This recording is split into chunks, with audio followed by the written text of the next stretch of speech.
Sam Darcy made a triumphant return from injury, kicking 3 goals and starring in the Western Bulldogs' dominant 72-point demolition of St Kilda at Docklands. After suffering a knee injury in round 6 against the same opposition, Darcy feared his season was over.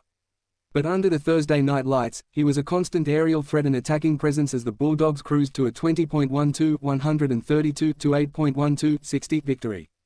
With Darcy back and firing, the Bulldogs improved to a 7-6 win-loss record and re-entered the top 8 conversation. Meanwhile, St Kilda slid to 5-8, their finals hopes rapidly diminishing. Bailey Dale was instrumental with 26 disposals, Matt Kennedy controlled the midfield with 28 touches and 2 goals, while Rory Lobb proved crucial in defence. Aaron Nocton chipped in with 3 majors of his own, and Buku Kamise, Riley Sanders, and Kennedy each finished with 2. But the night belonged to Darcy.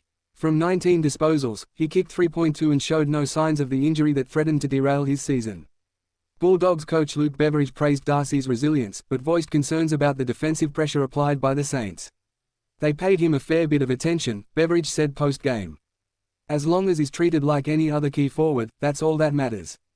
He fought through it and had a good night. Darcy himself was simply happy to be back. It felt pretty good, he told 7 Network. Had a few rusty moments but very grateful to the physios and coaches for getting me back out there.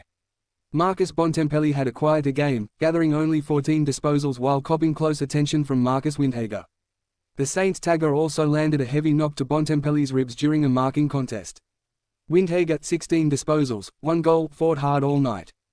He was one of few positives for the Saints, along with Jack Sinclair, 30 touches in his 200th game, and Nazir Wanganeen-Miller at 31. Despite those individual efforts, the Saints were soundly beaten across the park. The inside 50 count was telling, 68-40 in favour of the Bulldogs.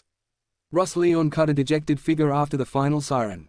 He admitted the Saints' ball use and decision-making weren't up to standard. "Emotion and words don't get it done," Leon said.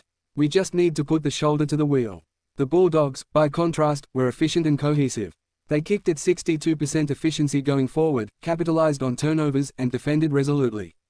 It was the Bulldogs' 5th win in 6 matches against St Kilda since their 2020 elimination final defeat. Luke Beveridge will be pleased not just with the scoreboard but with the balance across all lines. The forward pressure, midfield link-up, and backline rebound all clicked.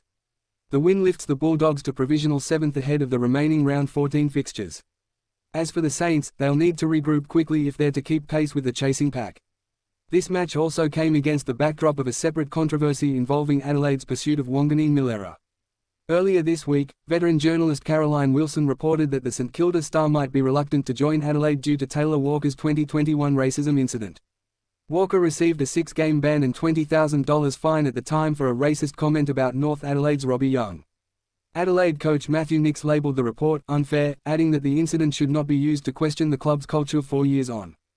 Wanganeen-Miller's management and the player himself reportedly contacted Walker to assure him the incident was not a factor in any future decision.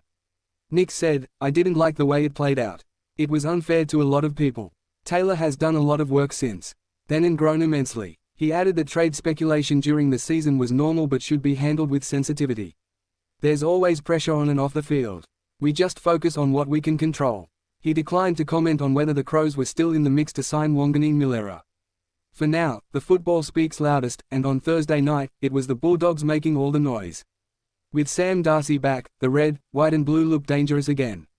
They have the firepower, the belief, and now the ladder position to build towards a serious finals push.